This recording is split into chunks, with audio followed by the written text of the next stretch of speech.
저 그림책을 하기 시작하면서 늘상 고민하는 게 뭐냐면 그림책이 무엇이냐라고 하는 질문을 항상 하는 거예요. 그러니까 말하자면 전통적으로 그림책이 동화책이었었기 때문에, 그러니까 이게 문학적 구조에서 시작한 거거든요. 그래서 어린이 문학으로 시작한 것이 지금 현재 이제 그림책까지 진행하고 있는데, 사실 문학에 속해 있는 그림책의 구조라는 게 너무 한계가 있는 거죠. 그러니까 항상 문학적으로 해석되고 문학적으로 읽히고, 그리고 어린이들이 이 문학적, 아주 기초적인 문학적 구조에서 이렇게 벗어나게 되면 바로 이제 그림책을 그만 봐야 되는, 그러니까 말하자면 글을 익히는, 초보적인 글을 익히는 단계의 역할을 하는 게 그림책이었다고 생각되는 거예요. 그런데 그것만이 그림책인가 라는 생각을 계속 하게 되고, 그러면서 이제 몇 가지 공부를 하게 됐는데요. 그러면서 사람이 가지고 있는, 그러니까 말하자면 문학이라고 하는, 그러니까 글이라고 하는 어떤 절대적 정의들이 있거든요. 말하자면 이것은 이것이다라고 이렇게 정의 내리는 것 있죠. 그런 것들이 갖는 하나의 그 뭐라 그러지?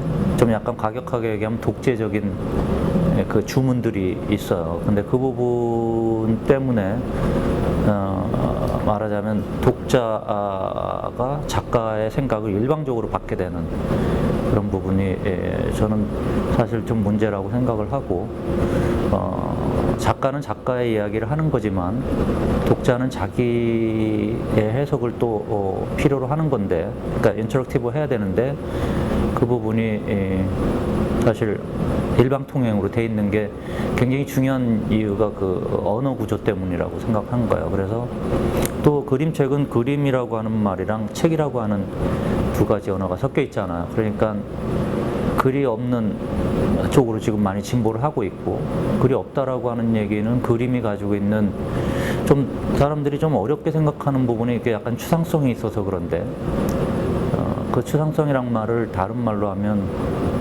다양한 해석이라고 볼 수도 있기 때문에 그쪽에 조금 더 그 해석의 여지를 더 많이 주기 위해서, 그러니까 작가가 이것이다라고 이렇게 딱 지적하지 않고 답을 말하지 않고 무엇인지 이렇게 질문을 하는 쪽으로 이렇게 하기 위해서 그림이라고 하는 언어는 굉장히 그 다양한 해석을 가능하게 하기 때문에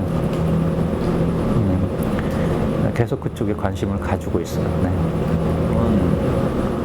제가 학교를 시작한 이유가 하나 아주 분명한 이유가 있는데요. 그것이 뭐냐면 그림책이라고 하는 작가들이 현장에서 이렇게 소비되는 거예요. 그러니까 말하자면 상업출판이라고 하는 절대적 그 구조가 있어요. 거기에 이렇게 들어가게 되면 작가들은 자기의 세계를 만드는 게 아니고 그 상업 구조에서 요구하는 어떤 프로덕트, 제품을 만들기에 바쁘고, 그러니까 출판사는 작가들한테 거의 요구를 해요. 이런 책이 만들어져야지 시장에서 팔릴 수 있다.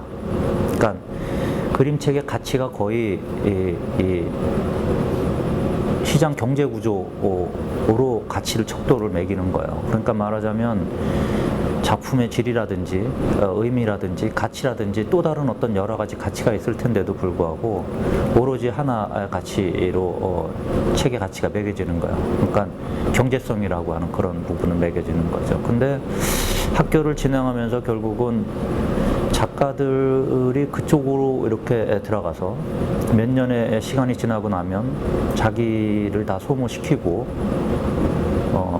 계속 더 큰 작가로 성장하지 못하고 이제 이렇게 사라지는 거야.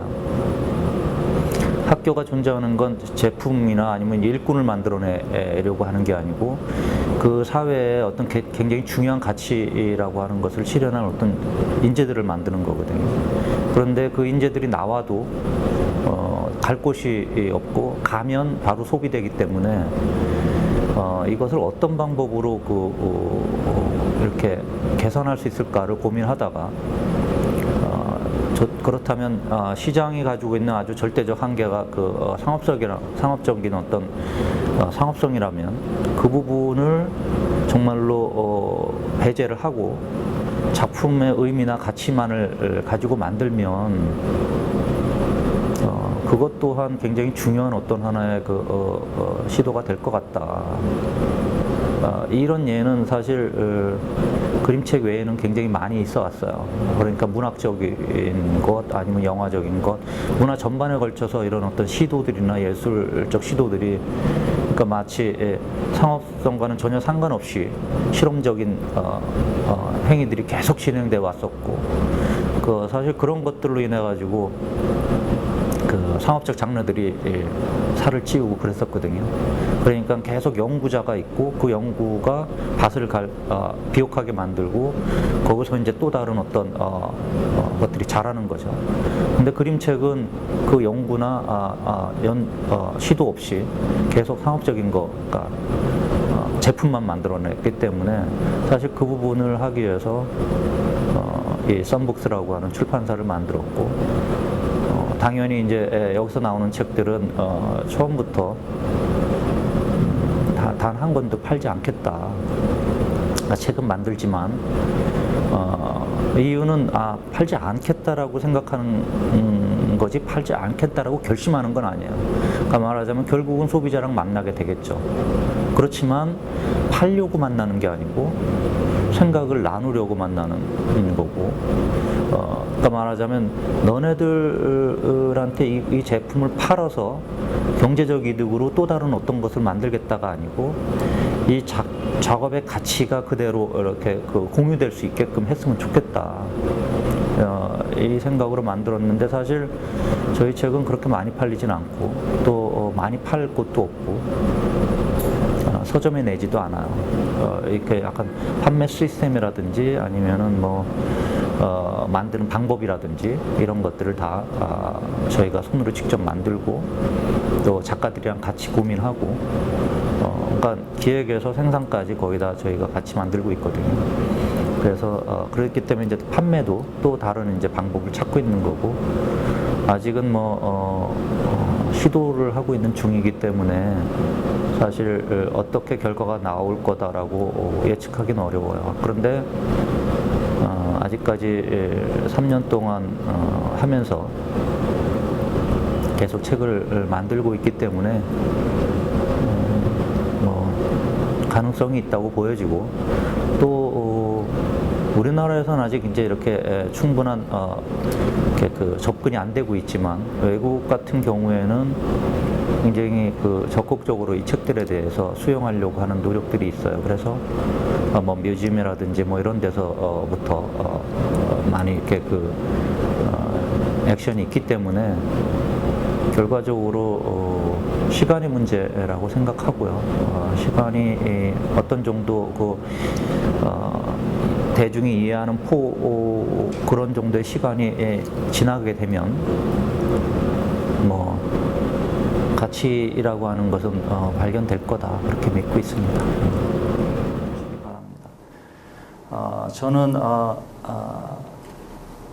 90년 중반부터 그림책을 만들기 시작하고 그리고 그 와중에 SI 그림책 학교라는 학교를 만들어서 한 10년 정도 지금 진행하고 있고요. 그리고 썬북스라고 하는 그림책 출판사를 만들어서 한 지금 3년 정도 책을 만들고 있고요. 제 책을 만들고 또 새로운 작가들 책을 만들고 그러고 있습니다. 근데 제가 좀 어렵게 얘기하려고 하는 이유는 뭐냐면 이 기존의 그림책이라고 하는 부분에 대해서 조금 고민을 하고 있었기 때문이에요. 그러니까 말하자면 기존의 그림책이, 그러니까 말하자면 어린이 책이라고 하는 이제 그 개념이 되게 강한데, 그것들이 어디서 어떻게 시작되었었고, 또 나는 그것을 그 전통을 그냥 받아서 그냥 할 것인가, 아니면 왜냐면 우리나라만 해도 한 2,000명 정도의 그림책 작가가 있고 전 세계에 수만 명의 그림책 작가가 있는데 거의 어린이를 중심으로 한 교육용 텍스트북을 만드는 것에 거의 몰두해 있어요. 약간 좀 제가 얘기하는 게 좀 약간 나쁜 뜻으로 얘기하는 게 아니고 반성한다는 뜻으로 얘기하는 걸로 받아들여 주시기 바랍니다.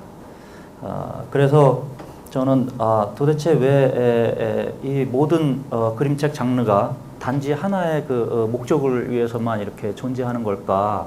물론 이제 정말로 다행스럽게 이수지 씨 같은 분이 있어가지고 조금이나마 숨통이 터지고 있는 건 사실이에요. 그런데 커다란 커다랗게 보면 거의 한쪽으로 이렇게 가고 있죠. 그러니까 말하자면 이 세상에 다른 장르들이 있어요. 굉장히 여러 장르들이 있어요. 소설도 있고 또 영화도 있고 또 뭐 공연도 있고 그 여러 장르들이 있는데 유독 그림책이라고 하는 장르만이 거의 유일하게 어린이에 포커스를 맞추고 있는 거죠. 그러니까 물론 그것은 그림책이 애초에는 그림책이 아니었었고 어린이 책으로 시작하고 어린이 문학으로 시작한 것이기 때문에 그렇기도 해요.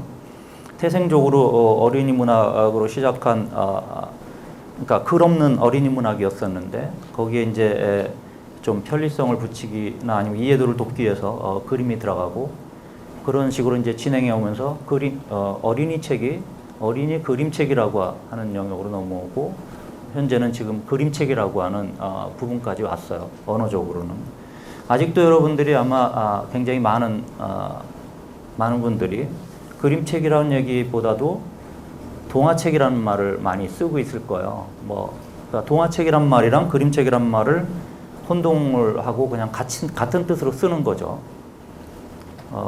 저는 그림책과 동화책이 완전히 다른 것이라고 생각하고 있어요.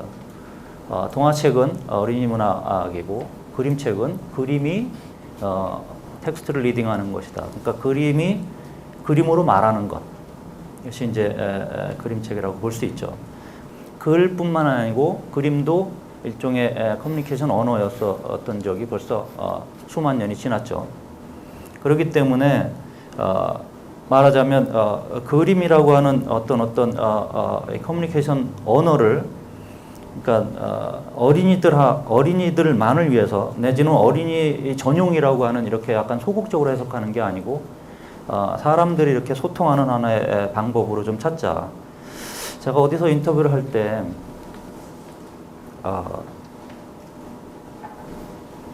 왜 내가 만드는 그림책에는 글을 안 쓰고 그림만 가지고 만드냐 이렇게 얘기를 하시더라고요.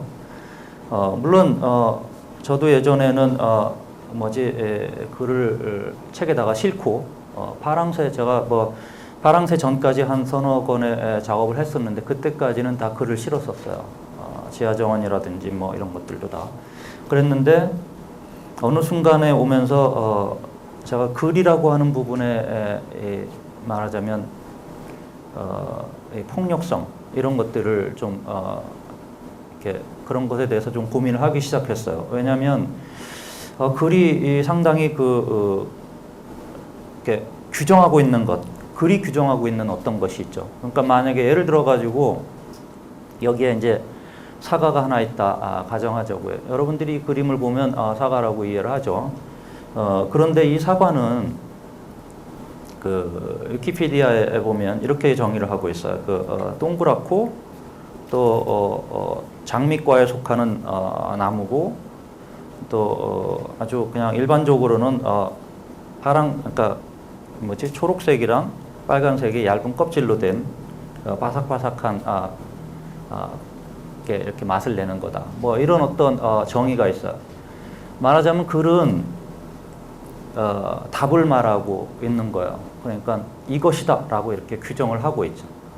그런데 이 답이라고 하는 것은 사실 이렇게 정의되어 있는 것 뿐이지 그것이 이렇게 변수가 되게 많을 수 있는데도 언어라고 하는 거는 끊임없이 답을 세팅하려고 되게 노력을 하고 그러는데 그래서 그냥 답을 딱 말하게 되면 그 다음에 이제 그 다음 조건이 없어지는 거예요. 그러니까 생각도 없어지고 소통도 일자로 그냥 이렇게 일방적으로 이루어지고, 그래서 과연 이 세상의 모든 것들은 그렇게 일방적으로 이렇게 소통되고 답을 찾아서 맹렬하게 돌진하는 건가? 여기에 이제 또 다른 사과 하나가 있는데,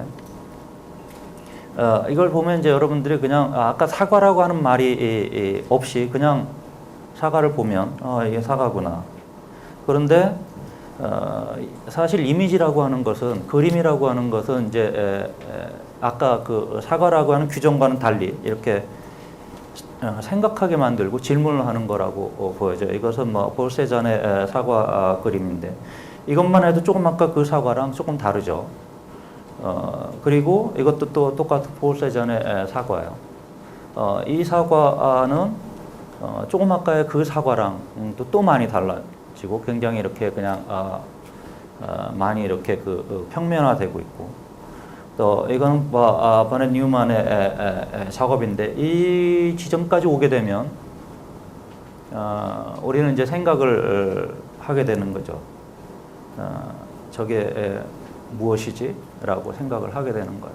그러니까 여러분들이 물론 우리나라나 아니면 뭐 꼭 우리나라뿐만 아니지만 어쨌든 전 세계적으로 답을 명쾌하게 내고 숫자를 아주 정확하게 기입을 해서 무엇인가 아주 선명하게 드러내는 것에 대해서 인간의 삶이 되게 익숙해 있어요. 그렇기 때문에 숫자나 아니면 이렇게 정의를 가지고 무엇인가를 해야지 속이 시원한 거죠. 그런데 이런 식으로 질문을 하게 되면 답답해서 죽으려고 그러는 거예요. 막, 이거 왜 이래 나한테. 그런데 사실 그 질문을 하는 것 때문에 살아있게 되는 거거든요.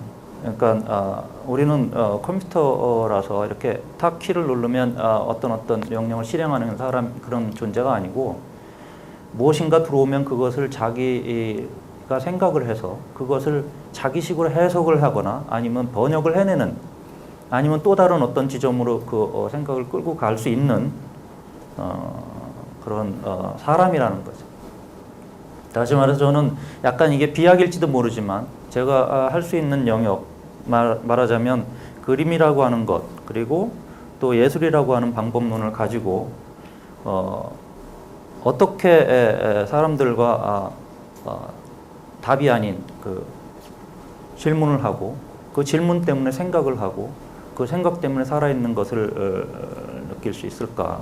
그러니까 약간 좀 이렇게 어거지가 있는 것 같지만, 그림책은 결국은 생각하며 살 수 있는 어떤 최소한의 어떤 장치를 주고 있는 것이 아닐까, 그렇게 생각을 하고 제 책을 만들고, 또 학생들과 생각을 나누고, 또 그 학생들과 제 생각을 합쳐가지고 또 다른 책을 만들고 그럽니다.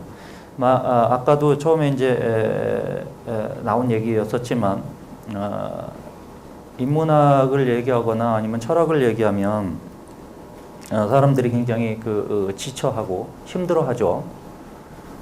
사실 여기 있는 질문들, 뭐 예를 들어서 나는 어디서 왔을까, 사랑은 무엇일까, 뭐 나는 누구일까, 나는 왜 여기 있을까, 사는 건 뭐지, 뭐 이런 어떤 사랑은 어떻게 시작되는 거지, 뭐 이런 여러 가지 질문들은 우리가 하는 질문들이죠. 우리 삶 속에서 계속 하고 있죠. 사람들은 어쨌든 평생을 살면서 결국은 이런 질문을 할 거고, 나름대로 여러분들이나 나나 어떤 최소한의 삶의 근거가 되는 답을 찾으려고 노력을 하면서 사는 거라고 보여져요. 말하자면 이게 이제 제가 그 전에 글 있는 책으로 만들었다가 글이 없는 책으로 제가 다시 만들었어요. 그러니까 글 있는 책으로 만든 건 보림 출판사에서 만들었었고, 그거를 보면서 저는 사실 그림책이 왜 이렇게 똑같은 모습으로, 똑같은 형태로, 심지어는 똑같은 내용까지도 똑같이지는 것 같은 느낌이 드는 그런 변장을 하고 나타나는 것에 대해서 되게 실망을 많이 하고, 워낙에 그런 것이다 라고 생각을 했어요. 사실 그 책 때문에 출판을 하게 되고 새로운 책을 만들어야 되겠다고 생각을 하게 된 거예요. 무슨 말이냐면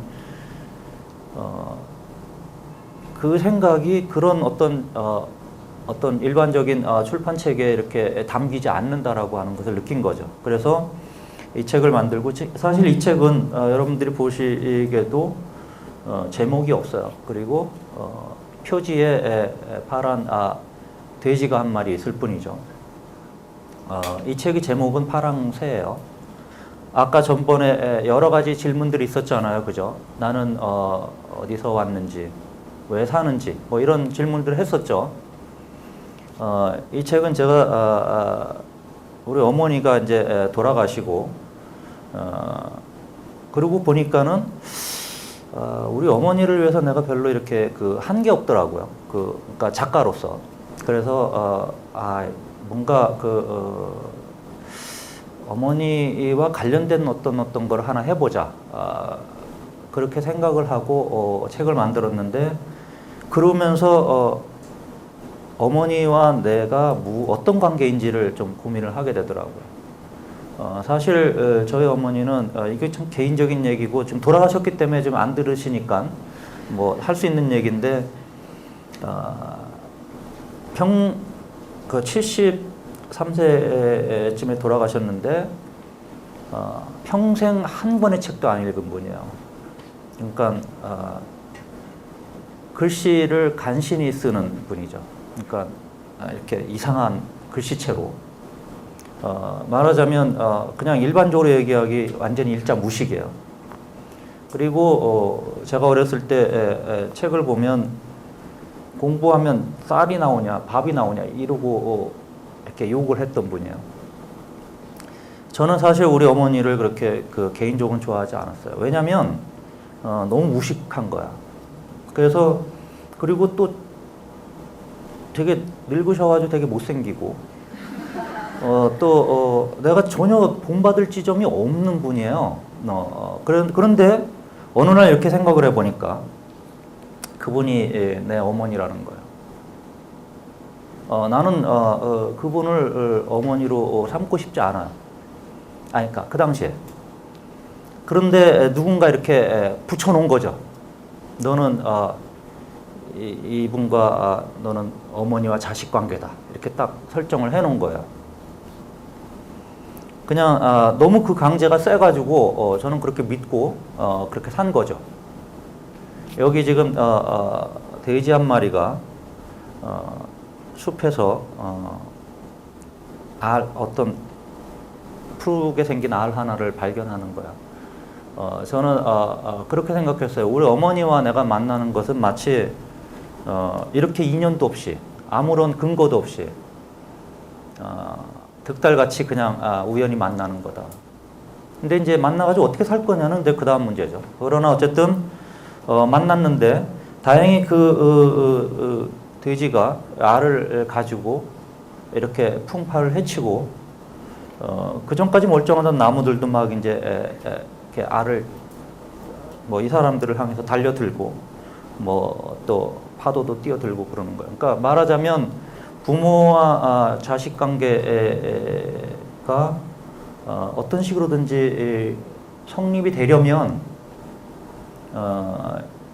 이거보다 더한 것들이 존재하겠죠. 그러니까 그야말로 절대적 기적이라는 어떤 과정을 거쳐서 이 엄마와 그러니까 부모 자식이라는 관계가 맺어진다. 아까 초반에도 나왔던 우리가 사랑이란 뭘까라고 하는 이 작가는 이것도 제 책은 아닌데 사랑에 대해서 이야기하고 있는 책입니다. 그래서 어떤 곰과 또 긴 꼬리 원숭이가 이렇게 퐁당퐁당 하는 그런 데서 뜀뛰기를 하고 있는 거예요. 둘이서 뜀뛰기를 하다가 이제 이 장면을 보면 몇 번의 뜀뛰기가 이제 나오는데 그러다가 이제 눈이 맞고 사랑은 원래 이제 눈에서 시작한다고 그래요. 그래서 지나가는 사람끼리 눈을 안 마주치면 사랑은 없는 거지만 눈이 마주치면 사랑이 시작될 수 있는 어떤 가장 첫 번째 단계가 눈을 마주치는 거죠. 이 둘은 이렇게 계속 띠을 띠다가 눈을 마주치고, 그리고 뭔가 슬쩍 어깨도 슬쩍 부딪혀보고, 그러다가 어느 순간 자석처럼 뽀뽀를 하고, 그러고는 이제 맛있는 사과를 나눠 먹는 거예요. 이제 이렇게 아주 단순하게 책은 만들어졌지만, 이 책은 한 30여 페이지가, 그러니까 30여 장이 넘는 60페이지가 넘는 이 장수로 이렇게 그 둘의 어떤 심리적인 관계들을 계속 만들고 있어요. 말하자면 사랑이라는 이야기를 하기 위해서 사랑이라는 단어를 끄집어내게 되면 우리는 벌써 이미 모든 것을 확정하고 예단해서 다 생각해 버리는 거죠. 그러나 이 둘은 그냥 띵뛰기를 하다가 만나서 이런 관계까지 오는 건데, 이걸 우리가 만약에 사랑이라고 한다면 사랑이라고 부를 수 있다, 이렇게 얘기를 하는 거예요. 이게 이제 마지막 작업인데, 제목은 What is it이라고, 이건 이제 제가 가장 최근에 만든 작업인데, 어떤 상자 안에 이제 여러 요소들이 들어있는데, 그 요소들이 하나의 축을 중심으로 이렇게 뱅글뱅글 도는 거예요. 그러니까 말하자면 아까 그걸 빼가지고 돌리면 이런 모습도 되고, 예를 들어서 아까 그거는 개 같은 느낌이 들고, 얘는 천사 같은 느낌이 들 수도 있겠죠. 그리고 또 이것은 새 같은 느낌이 들어요. 그러니까 이거는 이렇게 뱅글뱅글 돌리는 책인데, 사실 이 부분의 생각은 모든 우리가 가지고 있는 어떤 것과 이 세상에 모두 존재하는 어떤 것들이 결국은 어떤 굉장히 강력한 유대로 이루어져 있다. 그러니까 본질은 다 똑같고 연결고리가 다 똑같다라고 하는, 그럴 수 있지 않을까라고 하는 생각을 가지고 만든 건데, 어쨌든 이렇게 약간 플레이북처럼 만든 거예요. 그래서 사실 그림자, 나중에 이수지 씨가 그림자 책과 좀 비슷한 유형도 있을 수 있죠. 그러니까 이것도 그림자를 만들어 가지고 보는 거라서, 저는 이런 책들을 아이들과도 얘기를 해보고 어른들과도 이렇게 나눠봤는데, 사실 이해도는 어른들이 많고 애들이 적다라고 얘기할 수 없어요. 똑같이, 그러니까 말하자면 그림 언어라고 하는 것은 어린이들이나 어른들이나 똑같이 그림 언어에 대해서는 외국어처럼 이해를 못하고 있는 거예요. 그런데 그게 이제 실은 지금은 이미지 문화가 굉장히 많이 확대되고 있기 때문에, 반대로 얘기하면 어른들이 훨씬 더 이미지 문화를 이해를 못하고 있는 거죠. 그림책은 저는 동화책도 있어야 되고, 또 다른 어떤 형식의 그림책도, 심지어는 이거보다도 훨씬 더 진보되거나 아니면 완전히 다른 세계의 그림책들도 이미 존재하고 있고, 몇십 년 전에 존재한 것들도 아주 많죠. 우리나라에 이렇게 충분히 안 알려져 있는 것 뿐이지. 그래서 저는 그림책이 사람들을 위한 책으로 이렇게 있었으면 좋겠다라는 생각으로 이런 책들을 만들고, 사실 제가 우리나라에서 이런 책들을 만들면서 여러 가지 걸림돌에 많이 부딪혀 있어요. 그러니까 사람들이 이 그림책을 너무 어렵게 접근한다는 비난을 많이 하고 하는데, 우리가 지금 어렵게 접근하는 이런 모든 것들도 결국은 한 조금만 시간이 다 지나면 아주 너무 뻔한 상식이 될 거예요. 그러나 지금 당장 그 부분이 이렇게 소화가 안 되는 것 뿐이죠. 그래서 결국은 문화는 그렇게 흐르는 거기 때문에 누군가는 어떤 작업을 어디선가 고민을 하고 있어야 된다라는 생각을 가지고 제가 오늘 약간 여러분들한테 좀 딱딱한 얘기를 하게 됐습니다. 이해를 하시고 즐거운 시간이 됐으면 좋겠습니다. 감사합니다.